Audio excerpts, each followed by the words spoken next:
I spent in Don't Starve Together 100 days without death. Enjoy watching. Getting stronger every day. Keep on pushing through the pain. Keep on running till your eyes, and there's no reason to hide. You gotta wear no, you gotta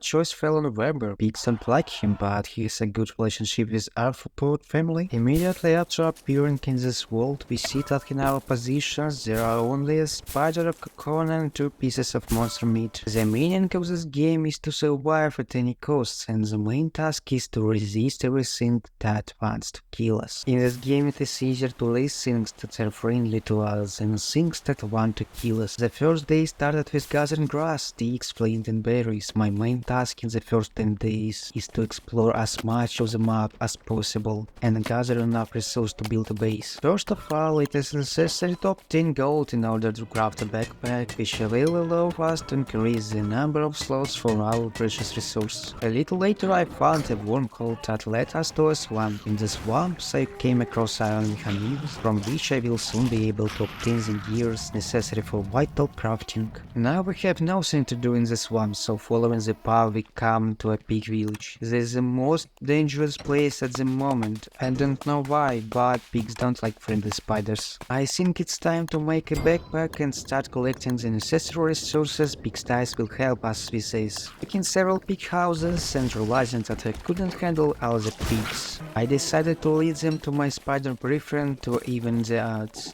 Luck was on my side again as I came across a chest which immediately broke for boards and other resources. I don't have a lot of HP, but time passes and my future penthouse is still far away. The resources won't take care of themselves. Next I continued along the path where I once again encountered big houses. In the future I will not dwell on this. After a little battle it's important to know when to take a break. It's time to relax. During the night gatherings by the campfire I decided to chop some wood and cook some food. The next stop is a beefalo. Their fur and horns along with their droppings will bring many benefits in the future, but for now we have no use for these gifts. Let's not forget about our main task, which is collecting resources. Here is the first mandrake. In this game it is a rare item that can only be found once, and is used in crafting to kill bosses. Alright, after another group of beefalo we encountered several more mechanical creatures, but in our case it's better not to approach them. Next I encountered structures that have a low chance of spawning in this world. These structures after opening the chest will burn everything in the area, so it's better to leave it for later, at least until I have full health. After walking a bit I found the resurrection altar which will resurrect us to life after death. Having passed through the deciduous forest I found a stone biome in which according to my plans not a single stone will remain and spider cocoons will be subject to attack by the winter boss. The oasis is a place where a lake is rumored to appear in the summer, and their surrounding area is free of forest fires in the summer. Next I continued with looting and mending everything that was lying unevenly or not nailed to the ground. Nearby I found mechanisms again. I don't think there will be any problems with gears in this world, and I think it's time to assemble a team of spider-like creatures and show my strength through the mechanical house. Diving into the wormhole I adventured further to explore uncharted places. After passing a meadow with frogs I found a hut and immediately found a chest nearby. The mountain of space for resources is what is needed. I think it's time to set everything on fire here. I need a coal for crackpots where I will create culinary miracles. It's time to choose a location for the base. The base should be functional and practical, with its main task being to store items and have good access to any part of the map. I don't want to waste a lot of time traveling from point A to point B pit. The base should have a cooking fire pit, an improved science machine for crop pots and 2 refrigerators. Also, let's not forget about chests and the tent. It's time to think in about future farms, so arming with the shovel, I headed into the wormhole and began digging up everything encountered along the way. Having gathered all the necessary items and taking the unnecessary things from the rich to give to the poor,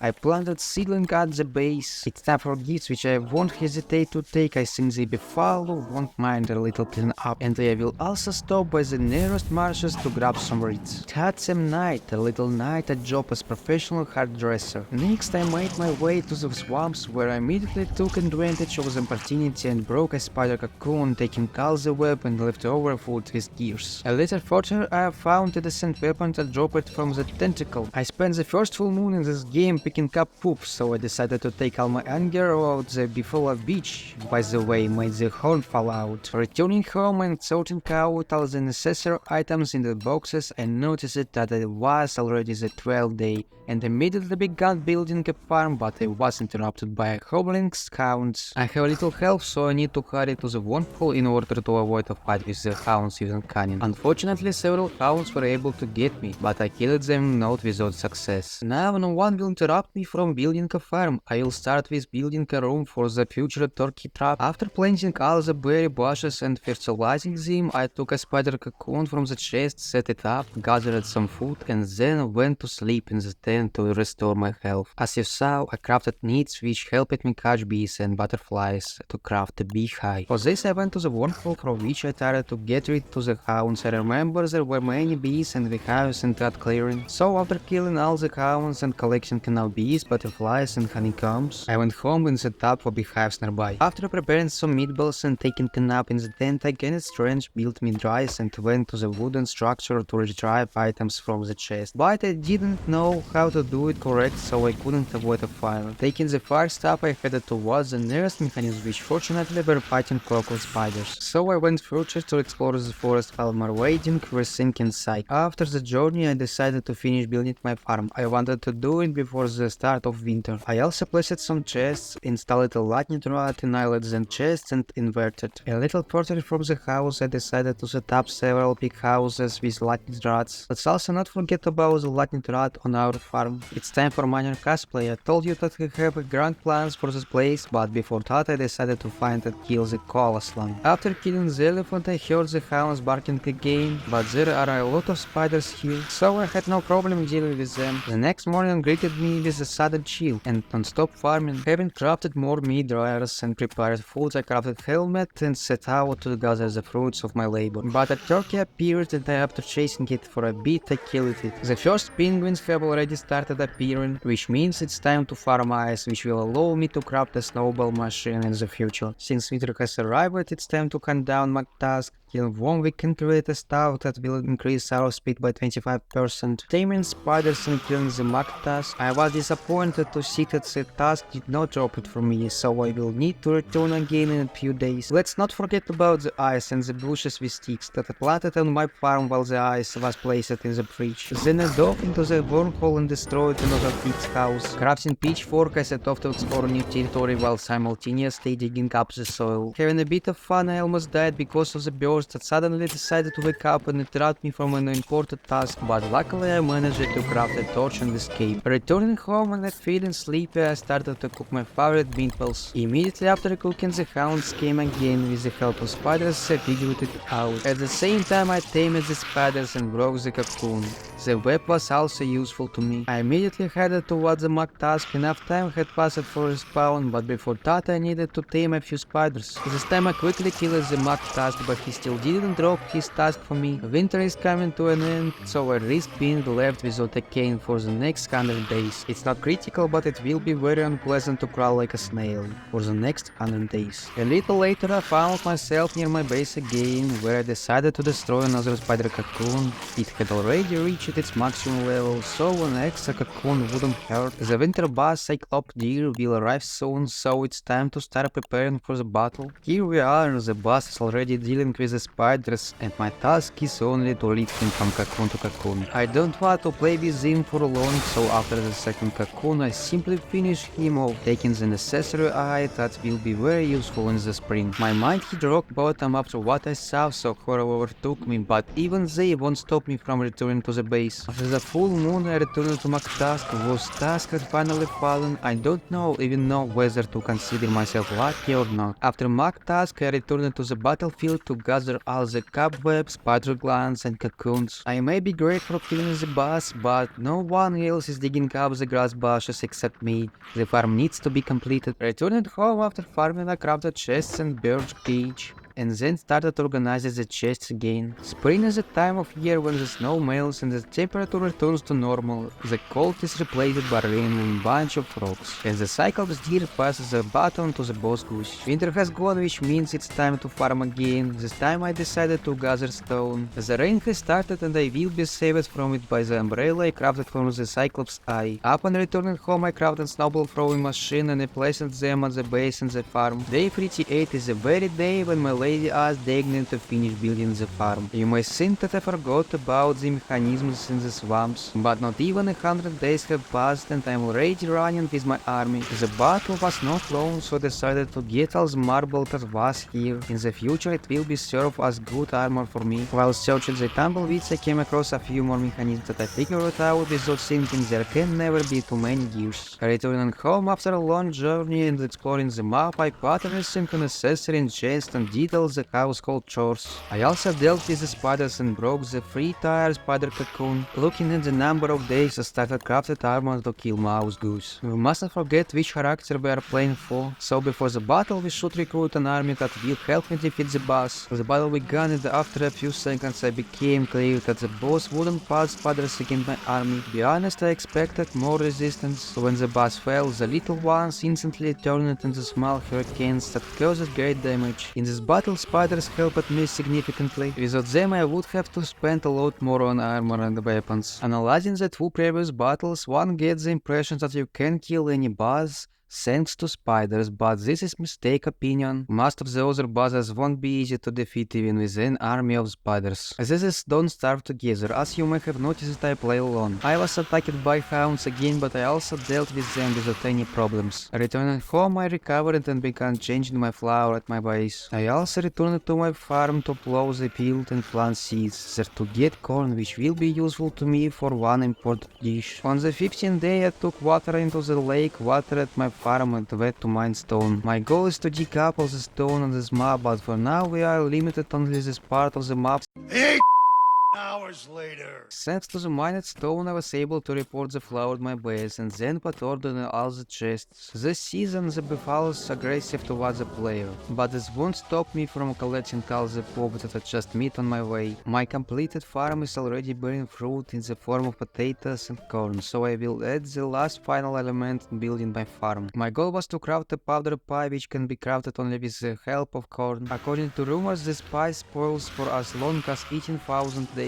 That strange room in the middle of my farm was built just for this pie. Perhaps you have a question what is a joke and why is this needed? I need this so that when I pick in berries and turkey appear from my bush, instead of eating my berries, the turkey will try to eat the poor pie. But because of the wall it won't be able to do this and will be quickly killed by my heavy blow. Now my task is to explore the entire map, even those small unknown spots that I missed. But before that I need to craft a luxurious fan that will protect me from the summer heat. Let's talk about the summer season. The season features high temperatures that can burn everything I hold dear. The season is dominated by the antlion. This is next boss we have to defeat. Will I be able to do this or not? You will find out in this video. This boss is located in the desert, but as you can see throughout the summer there is a sandstorm raging in the desert, which doesn't allow you to quickly run or fight. But one way to solve this problem. Patient. As you all know, in the desert there is a oasis in the center of which there is a lake, in which we can catch a dragon for the study of special glass access to which we can move normally in the desert. Having crafted a fishing rod and stuck it up on food and materials, I moved towards the oasis ready for a long fishing trip. We started fishing on day 58 and we will see when we can catch all the necessary dragons. Not even a day has passed since I catch the first dragon. But to craft this type of glasses it's necessary to study another type of glasses which are one of the elements of crafting improved glasses. A few days later my fishing fishing rods broke, so I went to the spiders to get the web from them that I needed crafting fishing rods. I continued fishing until day 16-2, but my patience ran out. If my luck doesn't come my way, then I will fish my luck with my army. For several days I gathered an army to attack, and now on day 16-6 I am completely ready. I resolutely attacked the boss. He quickly lost half his health, but my army was exhausted just as quickly as the boss health. There was literally a little more than a thousand HP left, but due to poor armor I had to retreat. So many days were spent fishing, and in the end there was no successful attempt to kill the boss and catch points. I'll have to postpone this boss until the next summer season. I hope then I will have luck in fishing. On the 67th day the hounds appeared again, which I dealt with using the long known method. On day 68 I decided to try again to return to fishing, but as you can see it was not my destiny to catch points in the series. I decided to relax and not rush anymore. I will just do some housework and go sell everything I got to the king of pigs. I think I will get quite a lot of gold. Since I have plenty of gold I can afford to craft gold tools and marble beans. Marble beans are quite useful. With their help I can double my amount of marble, which I will spend on armor in the future. I think in the fall I can manage to kill two bosses, a dragonfly and a berger. I will kill the dragonfly using the method of large wall that will protect me from its larva. On the way to the fly I decided to collect befoul fecal and accidentally found lure plant. I decided to interrupt my trip to the fly to build a farm on a raft and collect resources for my farm. It looks like the first of these two bosses will be a berger. Heard him growl, which meant that he was already nearby, but I couldn't find him. And how could I not find this huge thing? Okay, I think it's time for hard tree farming. The buffhouse turned out to be sweaty. The berger resisted for a long time, but a crowd of spiders and several ants did their job, and the boss was defeated. After himself he left a lot of wood, cobwebs, spider glands, and most importantly, after his death a lot of live logs fell, which I will spend on the mushroom farm to make dumplings. After collecting all the resources I had an extra tree for traps, which make killing hounds much easier. Without a moment's rest I immediately set out to build a wall next to the place where lives the next boss, the dragonfly. In order to kill this boss you need about 20 dumplings and a lot of armor. I will use a meat bat as a weapon. Preparation for a costly battle lasted several days without stopping. Day 86 is a day when I without fearing my eyes and trembling in my knees began to kill the most dangerous bosses in all 100 days of my playthrough. The fight lasted almost 2 days, but in the end I was able to defeat him and exchange a lot of armor and food for games and dragonfly scales. I decided to spend the dragonfly scales on a chest that will serve as a safe for my precious stones. I still have 10 days left until the end of the series, so I decided to defeat one more boss. My choice fell on the Eye of Terror. We found the object that summons it at the beginning of survival, so we just have to wait for the night and summon it. On the night of day 80 I was the first to summon the Eye of Horror and managed to destroy a significant part of his health. But the next day winter began, which means that it became possible to find a Krampus bag and deer antlers to open it. But before that you need to deal with the Eye of Horror. Over the next 2 days I call it up on him every night and I desired to do as much damage as possible. And on the third day I killed him and received a helmet with strength, misery and hunger. I think it will be useful to me in the future. I spent the rest of the day studying biomes in which a bag of Krampus and deer can spawn. The Krampus bag turned out to be very close to my house and I had to look for deer. The plan is to kill Krampus with the help of spiders, so I collected all the cocoons I could. The plans are to gather a large army of spiders and kill Klaus, leaving him no chance. But that's in the next episode.